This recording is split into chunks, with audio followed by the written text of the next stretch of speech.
I need your support. If you're in Jamaica, Earth Elements in Kingston, they are one of our drop-off points. West Strait Medical in Portmore, they're another one. And of course, guys, the Knutsford Express. If you're anywhere in Jamaica, you can use their courier service, drop it off, and tell them the location for the destination for drop-off is the Angels Depot. Or you can reach me 856-5769 or send me a message. Let me know that you're willing to join in ending period poverty. Come on, let's throw these out, guys. All different sizes, we will take them. Send them on. This season of Uniquely Me is sponsored by Design Hub for all your printing and publishing needs. Woman's Touch, the healthiest pad in any aisle. Earth Elements, nourishing body, mind, and spirit. All natural, organic skin, hair, and body care supply store.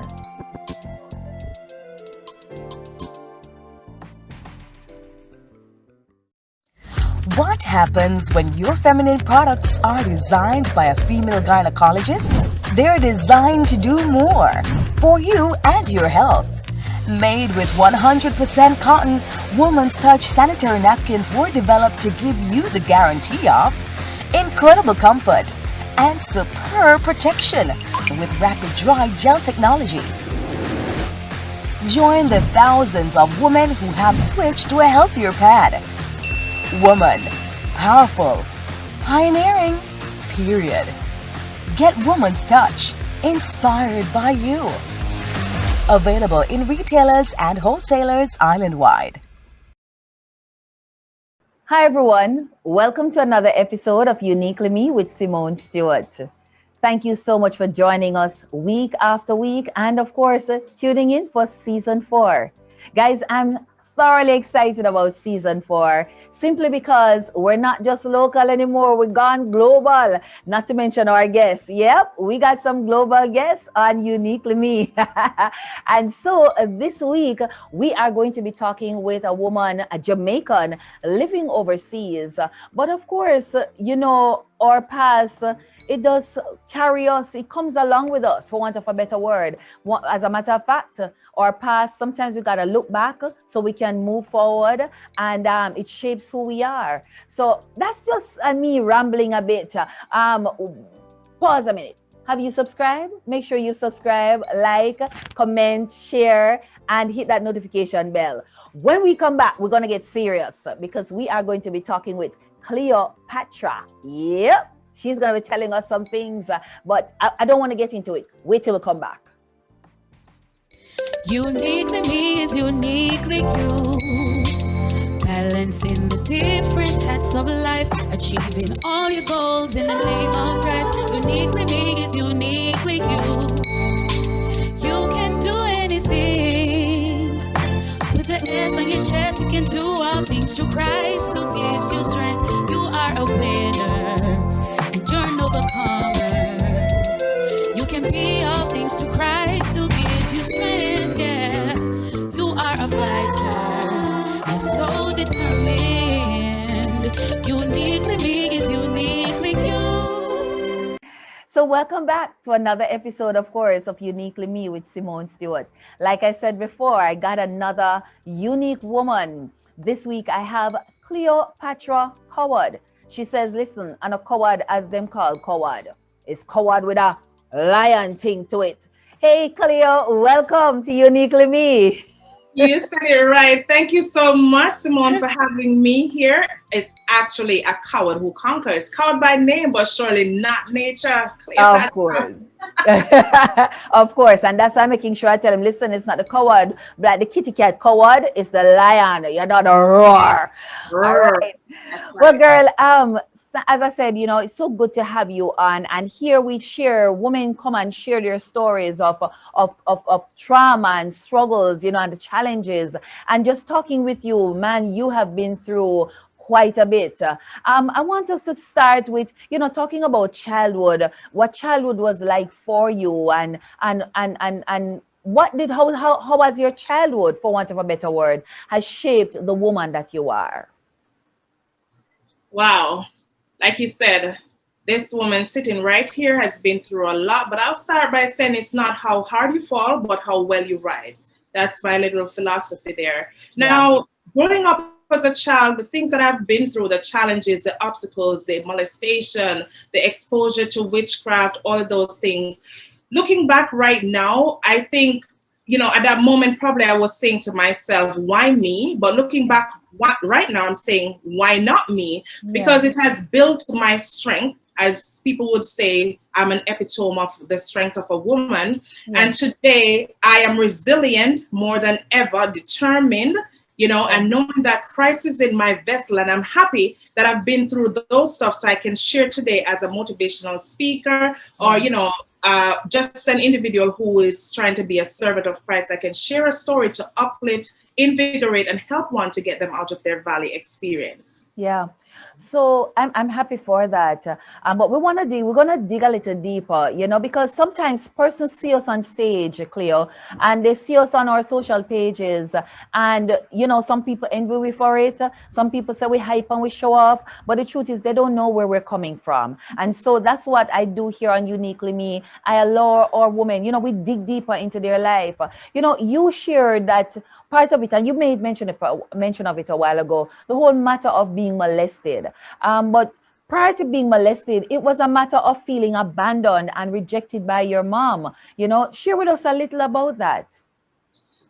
Oh my goodness. Well, I know my mom may be watching, but hey, we have to speak the truth, right? And this is how I felt, and I'm going to speak my truth today right here in Uniquely Me, because I'm unique. Yes. As a child, I'm the first grandchild on the maternal side of my family. And, my mom, as we know back then, you're talking about living job. So she migrated to Kingston. She left us with our grandparents, that's her mother, in St. Elizabeth, Balaclava. Now, before I even got there, I was born in Kingston, right? And we moved to St. Anne, that's where my dad is. My mom and father, they couldn't get along. He was abusive, and we had to take the run for it, and we ended up in St. Elizabeth. Now, like I mentioned earlier, she left us to look for a better way of life so she could, I would think at that moment, maintain us, support us. And I was there with my grandparents, and I was like the Cinderella. I would be the one who has to do all the yard work, get up early before the morning stars down, and sweep the yard, make sure the pots and plates and the house is clean, and we got to do the whole shebang, sweeping, wiping, redo, polish, down on your knees with a coconut brush, and all of that. Now, at times I felt overburdened, overwhelmed, but I could not say anything. I used to have to just mutter under my breath, you know what I'm saying? Because I remember the morning getting ready for school for Bring and Buy Sale Day. I don't know if you guys remember that back in Jamaica. I was so excited. I did everything, but I left my back room and said, okay, when I come back, I'll just shine it. My granddad realized there was a difference and told me I had to take off my uniform to get back on the floor to make sure that everywhere was shine. So at times, I felt overwhelmed and I felt rejected, because then when my mom came back to the country, right, she took my other sisters and she went to live with my first stepdad at that time. Now that makes me even feel rejected, like, okay, everybody's gone and I'm the only child left here in the yard, with a bunch of men, which were my uncles. And I remember one Friday, I went to school and I just decided, because my mother lived like at the other end of the town, okay? And I went to school and I decided I wasn't going home to my grandparents' home. I headed to where my mom lived. When I got there, she was angry with me and asked me why I ended up there. And it was my stepdad who came to my rescue and said, why not let her stay? All the other girls are here. I'm probably thinking that she's feeling left out and all of that. So, I felt rejected. And, my mom always verbally abused me. Oh, you look like a papa. And she would throw anything at me, chairs, spoon, anything. And I think that she dealt with my sisters differently. I could go into it, because even going to school in high school, they should make sure that they have uniform, everything set to go back to school September. And for me, I remember going into fifth form, I had to change uniforms from tunic to skirt and blouse. Them time we used to make the ties out of the skirt and blouse material. Right. And it was about probably less than a month left to go back to school. Yeah. And I didn't see where I got any uniform, nothing, no preparation was made for me. And a friend of mine who used to even help me out during that time going to high school with lunch money, she was the one who decided that she would pay my fare because she was going the same direction in Yeah. Kingston, Harborview. And I said, okay, I packed my little matey bag, you know, them time the little bag you put on your back. Yes. And I was at the crossroads. And, you know, for those who live in the country, you know about what a crossroad is, all right? Yeah. And my mom heard I was down there, and she came down there and she started to argue with me. And I realized from an early age that I was very determined. Nothing was going to hold me back, especially if I think that it's going to make me a better person. Yeah. And actually ended up in a scuffle. And it was a passerby who I found out after was a lawyer who saw the scuffle, stopped and was asking what was going on. And I explained to him. And at the end of the day, I decided that I was still going to Kingston to my father's side of people to see if I could get money to go back to school. So I want to pause a minute there, though, Cleo. I want to ask, was your mom aware of what life was like for you back in the country, having left you? Was she aware of what you were going through? Was she aware of how you were feeling? To be honest, I know, because, you know, as a child, you used to play dolly house and all these things, and you would think that when certain things happen to you, that, you know, but then somewhere in the back of your mind or somewhere in the back of your inner self, you're saying that, you know, I don't think this is right. So I never told anybody of even what was going on with me, as we might be talking about more in depth about the molestation and stuff. She wasn't there to sit down with me to figure out, you know, are you okay? Them time, you know, you never had telephone, we weren't privy to telephone. It was used to be telegram or letter or whatever. Right. So she never knew, because she never sat with me as a child, and I never went to her as a mom because I just felt that she never loved me. Yeah, yeah. All right. So you're en route to daddy. What took place en route to daddy? My dad, so we left our dad when I was about 6 years old. And we never heard from him, you know. So you never hear from him, but you pack up your bag, so you're going to Kingston to your daddy? To my dad's mother's house in Harborview, you know, grandma's house. You know, he wasn't living there, but I just think that I could go there, express myself to them, and they would help me. So let's fast forward a bit. So life has started. You made it through high school, albeit it was a struggle making it through high school, like you had shared with me. You know, it was the kindness of the guidance counselor that got you through high school. And for graduation, you are on stage and looking for your family. Were they in the crowd? Listen, don't let me shed a tear or two, because no matter how strong we are at times, when we remember some things, you know, it can be a little bit, make it become teary. But I'm going to be strong today because of who I am today. Now, let me just touch a little bit. I just want to say thank you, Mrs. Sonia Allen, past guidance counselor of the Carteret College. Thank you. You know, you're like a mommy to me. You already know that. So I just want to say thank you. If you're watching, whoever is watching, tell her that Cleopatra says thank you publicly. All right. So let me get back into the other part of the question. Yeah, you're on stage. I'm on stage, and you know, I'm looking around. Before even on stage, everybody's there for all my friends, and on stage, nobody's there to cheer me on. You know, when other students walk across the stage, they're shouting, you know, whatever, and nobody was in the audience for me. Yeah, I felt like a fish out of water. It was a very emotional moment for me. I didn't shed any tear inside, but once the graduation was over, I just walked out with tears rolling down my face, feeling really, I can't even find an adjective, okay? Disappointed, And I ran away from the after graduation, you know, when everybody else is meeting outside, chit-chatting, laughing. I just ran away to the park and waited for my ride. You know, it was just that I will never forget. Yeah. But this is where life started, or what we call the tire started hitting the road, because this ride that you were waiting on was the only ride, basically, or the only person that was at your graduation. And so I would call it, you found love, and love resulted in pregnancy. Yes. What was that like? Was it happily ever after? What became of that love? That love lasted for about 8 to 9 years. I was also proposed to during that relationship. But I was still in the country at first, and then after a year of having baby, got pregnant just after I graduated. But I thank God I was able to graduate without, dropping out of school. Yeah. And that man was there for me, I must say, irrespective of what happened after when we started living together in Kingston when I moved from the country with our child at that Yeah. moment. And he was a bit controlling. There were Mm-hmm. times when I was abused verbally, called all kinds of names. I can't say them here, and I won't repeat them because I was never that. Exactly. Um, at one point, he even pulled a gun on me, and Yeah. I was determined. I was just fearless, as Yeah. he said, the lioness, that tigress in me. Yeah. And I was like, you gotta kill me. But after 8 years, the verbal abuse started, and I found out he was cheating, and that was via vision. Now, I must say, I'm not a person who dreams every night, but once I get a vision, it's always to the T. So nobody has to tell me anything.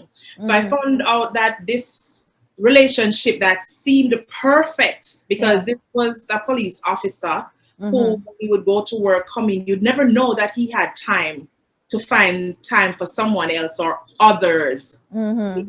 Let me put it like that. Others. And it so happened that some of them revealed themselves. I found papers in his pockets when I used to wash, and I'm talking about hand washing. We never know anything about washing machines then. And Mm-hmm. I remember one night vividly, about 2, 3 a.m. in the morning. I was living in Pembroke Hall at the time. Mm-hmm. And I just woke up. Something woke me up and said, go in his car. And I emptied everything from the glove compartment. Mm-hmm. And I went through everything one by one. And Mm-hmm. I don't know why I chose 2 numbers out of all the numbers that I've seen then. Mm-hmm. And I called the numbers. I got a vision before, and when I ended up meeting up with one of the person, which was a Mm-hmm. lady, she was one who I saw exactly how the description in my vision. And because of that, argument start, and then hitting start, and I Mm-hmm. was like, no. I remember going to work having to wear shades because I cried so much my eyes were swollen. Yeah. And I decided that, you know what, the one barrel that I have, I'm going to fill it with all my belongings and scandal bags, and I'm going to Mm-hmm. go with my 2 children, because I ended up having another child after, being Yeah. in the relationship. Shape. Yeah. And, I left from there, Mm-hmm. and it was a point of no return, because even Yeah. after I left, he wanted to patch it up back. And I was like, I tried, but then I realized it wasn't going to work. And I just said, God, this is it, and I'm going to do it. And I mean, the pathway from there wasn't an easy one. I mean, I've got Yeah. stories to tell for Yeah. days. Yeah. Yeah. Well, the truth is, and we you had a cycle of abuse, right? Like you shared that that was one. It said would have started from childhood. So there was the physical abuse, there was the verbal abuse, and it would have continued even after you gone overseas. But I want to backtrack a little bit to even you made it out of high school, because listening to you, like you said, there's a lioness in you, there's a strength of a woman in you. And when I spoke with you, I heard that coming out. You found different jobs, you worked in different places, you started businesses. What was it, what made you so gung-ho, and strong? Listen, ebullient is a word, and you hear the word bull in it, but I'm not a male. But I think I grew up as a tomboy, Yes. I told you, because being the only girl child left in the yard with all the uncles, I learned how to go look wood from early, pick Mhm. lime and sell from early, from like 2 years old during the summertime before we go back to school for the fall. So I learned to be an entrepreneur from early. I didn't even remember about that, but talking now, it came back out the other day. I had to go down to Mr. Taylor down by Bogan, go down in the valley, pick the limes and full up the crocus bag. Those crocus bags were them big. Put them Yes. on my back and walked all the way up the hill to reach up to the road so we can put it there so the vehicle can come and get it. But, as you mentioned, I have been at, different jobs from Mhm. custom brokerage, shipping and handling. And let me start from there. That was where my official first business started. But Yeah. the question you asked me, because there's just so much. But let me get back to the question. What is in me? It's just this determination. Yeah. It's like I never take no for an answer, and I believe that I can do it. Like, don't tell me that Cleopatra can't, because if you tell me that, I remember. Let me go back. That first relationship. After, from high school till about 8-9 years after, I remember he told me if he heard that I was drowned, he wouldn't go downstream to look for me. Because I'm this person who I am gonna go and do it. Worse if you tell me that no, Yeah. because them time I didn't know God, and I was just, even though I'm still fearless, but at that time I didn't care if God was showing me a sign or not. I'm still Yeah. going to do it. So that's I think it's something innate in me, and my dad always tell me to be confident in anything that I do, and I will never forget that. And also, my guidance counselor in high school at the Carter College, Sonia Allen, I mentioned earlier, one thing she said to me that I will never forget: don't let anybody push any tablet down your throat that you don't want. So with those two statements, they always resonate in my mind, and I think my name Cleopatra as well, before I even knew what it meant or who else, the Queen Cleopatra of Egypt, like we learned. Right. I think I live up to that name as well. Yeah. So Cleo, the strength of this strong woman, this lioness, made her way to the US, and in pursuit of education and want of a better life. But somewhere in there, you became homeless in New York. I'm sure some persons listening, this is probably going to be the first time they're hearing this. How could you be homeless in New York? Wow. So running from domestic violence, relationship, and the harassment and the embarrassment from Illinois to New York. Yeah. I remember moving to New York. A friend of mine, we went to primary school together. I'm not going to call her name because I didn't get her permission, but I'll just say a friend of mine, right? Yeah. And when I decided to move, I was still working in Illinois, but I just quit my job, and she voluntarily was willing to put me up until I found myself a job and an apartment, which, remember, I was moving not knowing where I was going without a job. But I tell people that I had a job lined up, because that's just me. I always spoke things into being. At the time, didn't even understand, but that's just how I can remember me. And going to New York, I stayed with her for 6 months. It wasn't an easy thing, because there were times when teeth and tongue clashed in her home.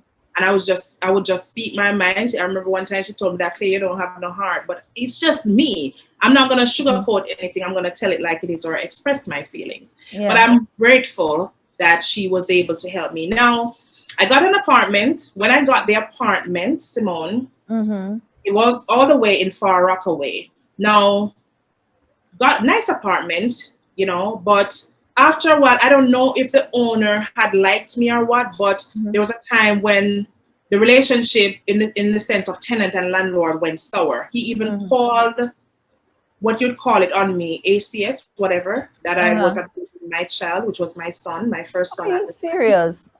Yes. Luckily, when the lady came to the apartment, there were evidence of some of the stuff that he was doing. Yeah. Like, for example, he would take off the grill off the stove, so I couldn't cook, because I was supposed to be able to have access to the kitchen and the living room as well. And she would do some things, and she would have gone to the daycare of my son to question the lady. And he's like, no, she's always well groomed, everything, she's, and that was thrown out without any doubt. And after a while I was actually there and having to go to court, I met this lady on the road in Brooklyn, because I used to go to church in Brooklyn. Yeah. This lady told me she was a lawyer, because it's like at the time, everybody I saw would be complaining and telling my story, because I just felt overwhelmed, like strangers would be a better ear for me in what I was going through. And she said she was a lawyer, Simone. Oh my God. When I went to court the first time she came, afterwards, Simone, I found out that this lady was a scammer. She was no lawyer. Jesus. Took my money, and also not only that, she invited me to her home and said she would charge me, like, a little bit of money to stay there, which I took the offer. Yeah. And that happened before I found out she was a lawyer. It was while I was there, again, arguments here and there between she and I. And I found out this lady was not a lawyer. So I ended up even losing everything. I remember one night I couldn't take it no more. And someone told me about the shelter in the Bronx. And I packed one suitcase. Remember, I moved from Illinois with two big suitcases, Right. two laptops. I mean, just personal effects, clothing, shoes, items for myself and my son.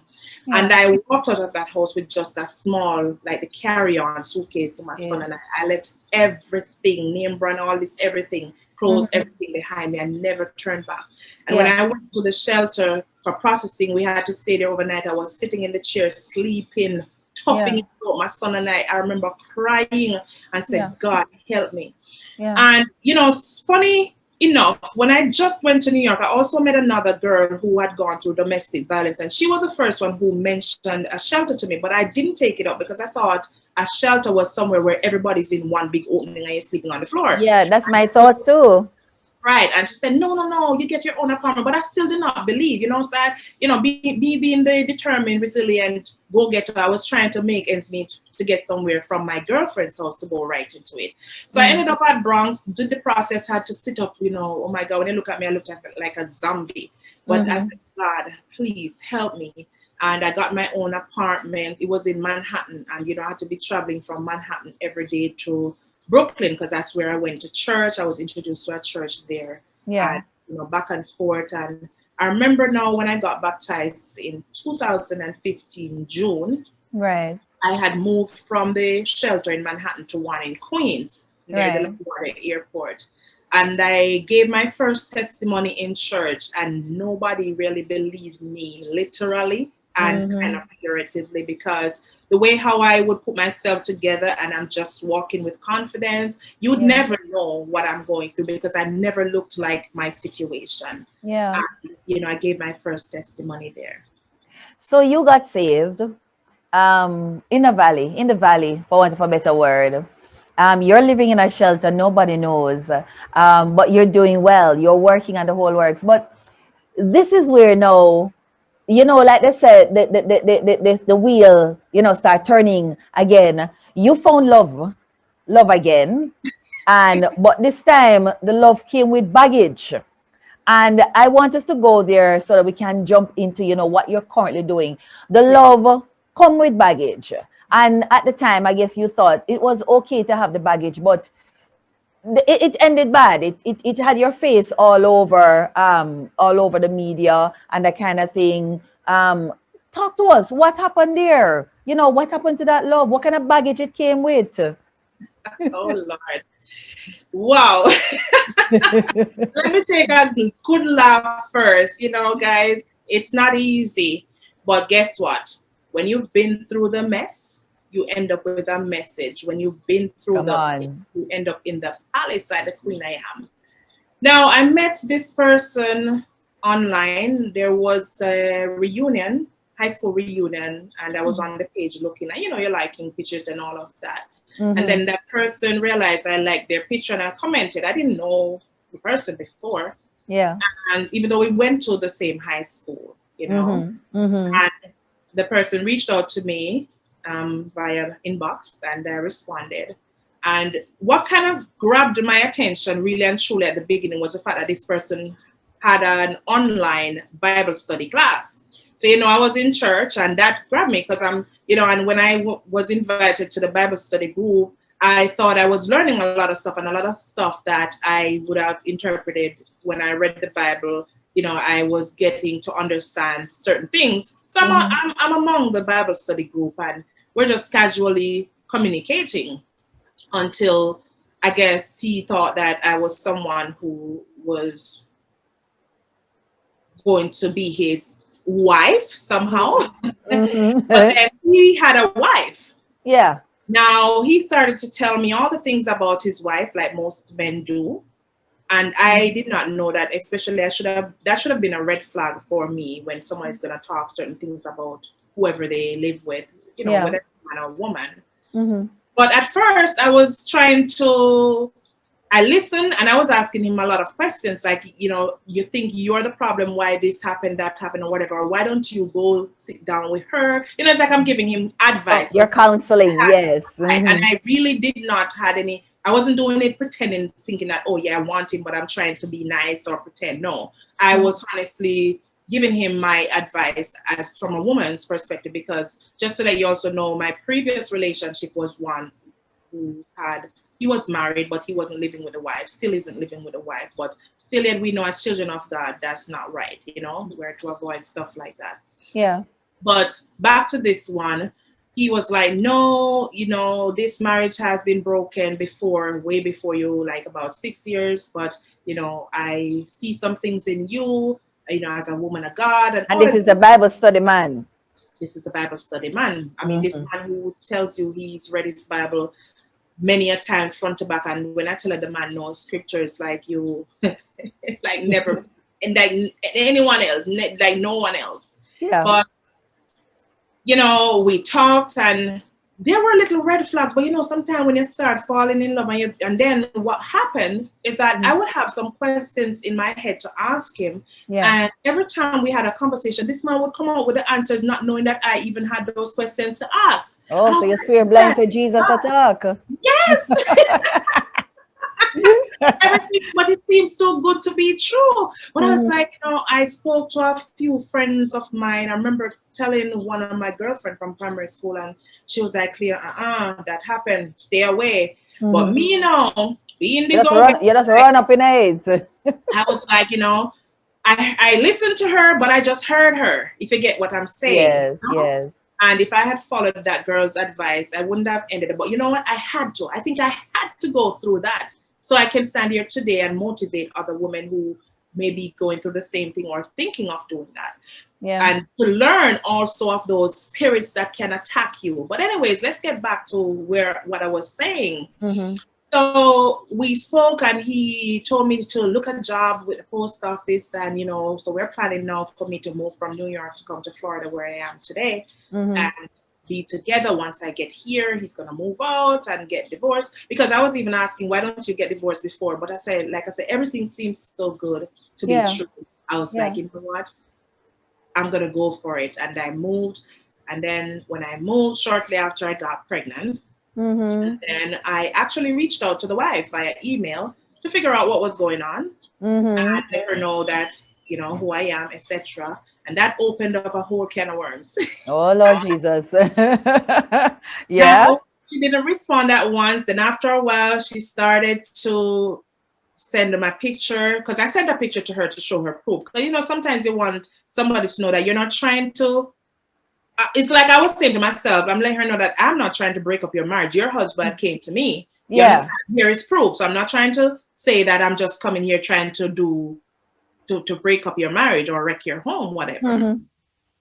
And she took the picture I sent her, and she even sent it to the church people that I used to go to in New York on their page. She found out that I went to that church. I guess she was doing her homework on you. Archaeologist kind of work. And she would know who would be my family, different from my friends. And she sent to everybody in their inbox. And I lost a lot of so-called friends because of that. But you know what? Despite all that she was doing, I didn't let me, you know, I just said, you know what? It is what it is. Because at the time I thought that I wasn't wrong, because I didn't come look this man. This man come look with me and tell me all the things. You know what I'm saying? So at the end of the day, it ended up that I was even arrested in 2018 for something I didn't do. It was a whole long story, misunderstanding. And even him after a while, because he got upset with me, you know, because I reached out to the wife, and like I said, it opened a whole can of worms. And then all the lies that he was telling me started to manifest. Right. And then when it was all over the internet, and I just never felt anyway, to be honest. I just kept praising God, and I said, God, for, you know, I repented, and I, you know, I don't know if I did it correctly then, but then after talking to a few spiritual people who God sent in my circle, I learned how to fully repent of that. And this man was still coming to my home even after that, and then at the same time telling people how I'm bitter and, him leave me and don't want me, but at the same time, he would still, even the moment that he would be telling somebody that, he would have just left my home. So Okay. let's see if we can back up, because here we talk, it's real story, real conversation. We not sugarcoat anything here on Uniquely Me. You're Okay. in church because you get saved in 2015, serving Yeah. the Lord. Met this man online who claims him know Jesus and the whole works. You pick up yourself like Abraham and move on, right? Following behind this gentleman, only to discover that he's very much still married. Yes. Right. And but you're pregnant, you got pregnant, and then you take up yourself again and send the woman picture, right? Real talk, real conversation. Yes. And of course, things didn't work how you wanted it to work, or how you thought it should have worked. But somewhere in there, and I like what you said, you weren't ashamed to go seek what is it that the elders of the church had to say. And I get the feeling that it is the elders of the church that helped you to have gotten to where you are, which is to become, what you call it now, you're at the space now where you're out of that relationship. Yes. We know in the midst of that, you ended up in jail as well. Because like you said, when we're talking, you said, look here, that was, you feel like that was God testing, or God reaching out to you while in the valley. Right. Yes. But out of all of that, Cleo, you have started this marvelous ministry. And I want you to tell us about it. We hear all the stories, and what I love about it, and again, what Uniquely Me is about, is our women going through the valleys, going through those hurdles, or going over the hurdles, not down over, some hurdles knock them down, but they get up and they go again. You have gotten a couple chances to get up and go again, and you started this awesome ministry. Tell us about the ministry. Okay, so I am the founder, host of Ladies Uplifting and Inspiring. Now, before the creation of Ladies Uplifting and Inspiring, I used to come on Facebook and just talk and say I was trying to motivate people with all the things that I've been through, like we're discussing here. So I used to come on here and there, and then I started to make it happen on a Saturday. Yeah. And while being on there, people would listen, I would get a little audience. And, there was one girl who, she was from Illinois as well. And I said, I remember a few months before, I said, I'm going to make this a big thing, and then we could join. Yeah. But anyways, I was in nursing school, and in 2020, the pandemic came. So with nursing school, pandemic, being home with the children, oh Lord. But I remember one night I was deeply studying, and normally I don't like studying, okay? Because I believe that I should pay attention in class, because I really don't want to read all these things. But it was interesting. The topic I was doing was a very interesting one. Yeah. And I sat right in this position, but in a different chair. You're right. And I remember deep in studying, not even thinking about lives or anything like that. And I heard a voice said, the time is now. Wow. I was like, what is this? I put down the books, and I was like, the time is now. And, a couple hours after, I called a few ladies and asked them if they would be interested to be a part of Ladies Uplifting and Inspiring. So we started out with 5 people, including my daughter in Jamaica, Talisa Thomas. She's only 15 years old. And some came, some went. So right now it's just my daughter and I. So what we do, our aim is to uplift, invigorate, edify, while motivating and encouraging someone who is going through a situation, feeling at their wits' end, like there's no one there for them, and wondering what an inspiration can do and who will inspire them.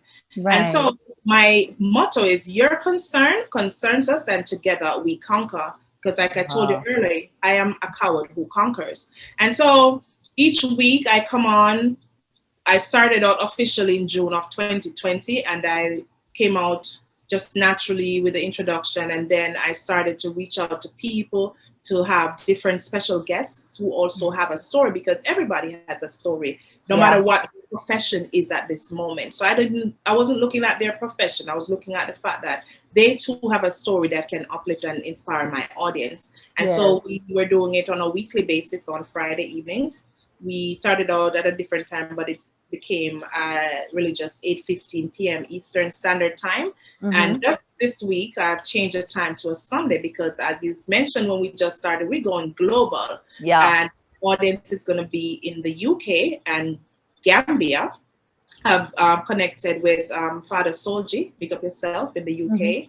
And I've been collaborating with various different, people of God who the mindset is similar. So Right. ladies uplifting and inspiring is not anything that's going away. All Yeah. right. It's something that's gonna be here. And I am going to continue to be that agent of change and be a servant of Christ. Awesome. So so I hear it's guests that you have come on and that shares, but do you offer any kind of say somebody has a situation similar to what you've been through, they're homeless, they're in a relationship that has ruined their reputation. Do you offer that kind of help? Can they come to you? Do you offer that kind of help? Thank you for asking me that, because sometimes when you're asked a question, some things you sometimes but thank you for triggering that. Now, yes, I am here willing, as I probably didn't say I'm also a nurse by profession. And if I don't have the information or resources, I will seek to get someone to help someone. So, for example, someone who is feeling suicidal, depressed, or who is hungry. I've also liaised recently with Resurrected Garvey Ministry in Jamaica, who is doing a phenomenal job on the ground, helping needy people. Big up, Stacey. Big up, Stacey. Yes, Stacey, big her up. Yes, she was also a guest on my platform as well. Yes. And so last week, I headed over to Fort Lauderdale to donate some clothing items for children and pampers and all of that. So, and I've also last fall for back to school, I did a giveaway to a parent of, if you don't mind, 150 US, she was very grateful, which she said helped to pay the school fee of the child for back to school. Earlier of 2021, the 1st of January, Danny McFarlane liaised on with Ladies Uplifting and Inspiring, and Danny McFarlane, the Olympian, and we did a giveaway of 10 tablets to children in Jamaica. And we're continuing that as well. And here and there, I've sent money through the Western Union, no matter how small it is, to help somebody. But, if people are homeless, I have connections. Like I said, whatever it is, even if I currently don't have the connections, I will, definitely find the help for them. So I always say on my platform, reach out, don't be afraid. There's no shame in the game right now when you need help. Because if I was like that, I would have probably still been in the valley and trying to figure my way out. So I am here to help in any kind of way as well. Awesome. I want to congratulate you on that, Cleopatra, and to tell you how proud I am. When I hear women who have their own kettle of fish going on, right? Their own struggles, but looking beyond themselves and reaching out to others, it warms my heart every time. And that is what the Great Commission is all about, right? Exactly. I keep telling persons that COVID seemed, yes, it's a pandemic, but it was something, the doors of the church needed to be closed because it's giving so many of us an opportunity to go fulfill the Great Commission. Go preach, go teach, go clothe the naked. You know what I mean? Go provide shelter, go provide food. And it's going to be a test. It's going to be a test and a testimony against a number of us when Jesus returned. What do I mean by that? His word says, I was naked and you never clothed me. Right? Yes. I was homeless and you never provide shelter. And so opportunities like these presents themselves, and many of us are still sitting down with plenty in our home and not doing. So I wanna salute you on the job that you're doing. How can persons reach you, if they want any form of assistance, or how do they tune into your program? Yes. Okay, so let me first piggyback on what you just said. This pandemic also gave us a chance to go in our closet, so to speak, for those of us who needed to repent. And for those of us who didn't know Christ, I mean, I'm not saying everybody, we have people who don't believe in a God, but at the same time, for people to seek his face and to have that relationship with him, because right now, as we can see, there's nothing major than God.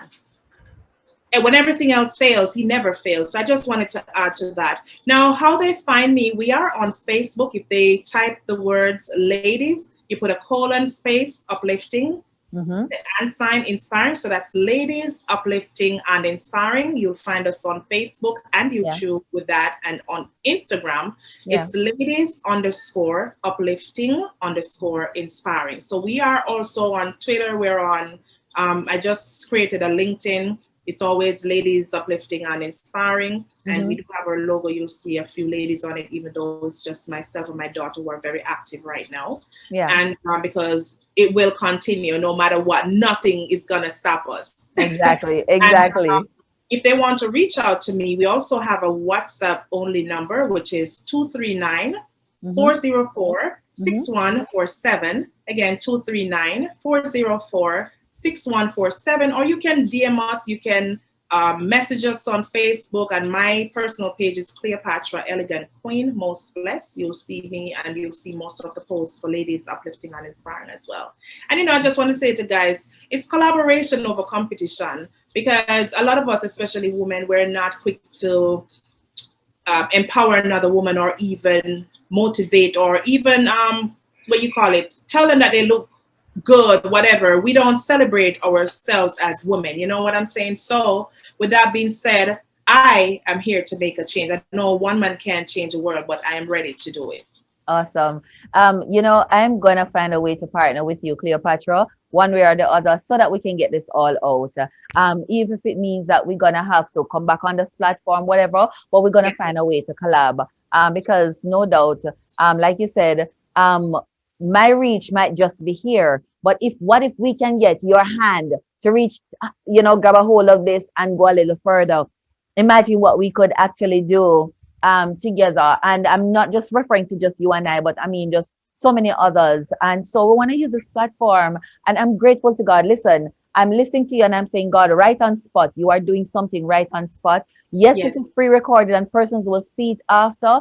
But Yes. right on spot, I believe that what God is doing is expanding or reach without a shadow of a doubt. He said in his word to lengthen your stakes, right?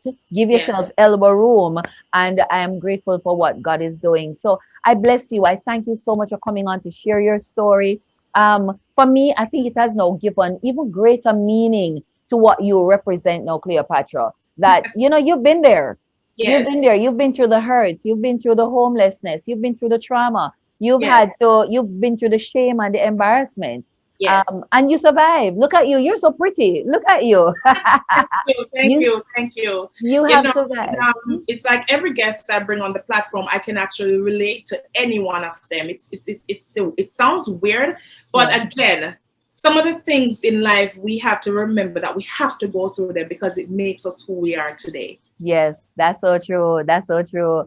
Well, thank you so much, Cleopatra, for coming on and sharing your story. Like you said, it's the CC's is coward, the coward who conquers. Cleopatra Coward, which is the initial, but Coward conquers as well. So it's any Right. way you take it.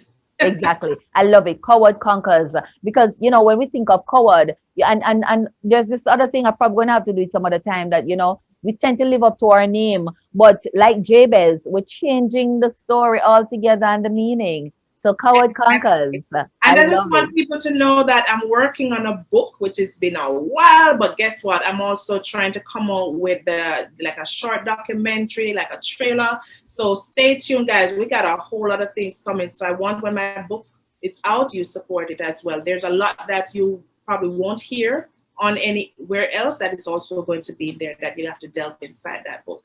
Awesome. I'm loving it. Well, girl, I can't wait. As you know, I'm an author of 14 books, so I'm Oh, looking forward to reading yours. look at that. There you Yep. go. God be praised. Thank you so much. The Lord bless you, and I pray that your territory will indeed be enlarged. Thank you so much. And I also reciprocate that to you, Simone, and your team. And it was a pleasure. I felt honored to be on your platform, and I'll do it again. Thank you so Bless much. the Lord. Thank you. Well, ladies and gentlemen, there you have it. Another episode of Uniquely Me with Simone Stewart. I told you guys that our women, we're not focusing on the traumas. We're focusing on the triumphs of our women. You heard it from Cleopatra herself.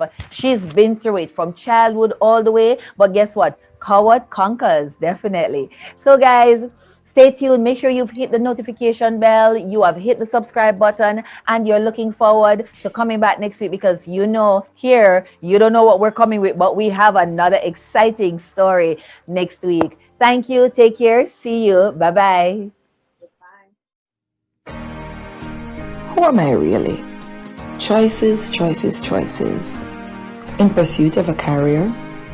OMG, I'm a wife. Help! I am a mother.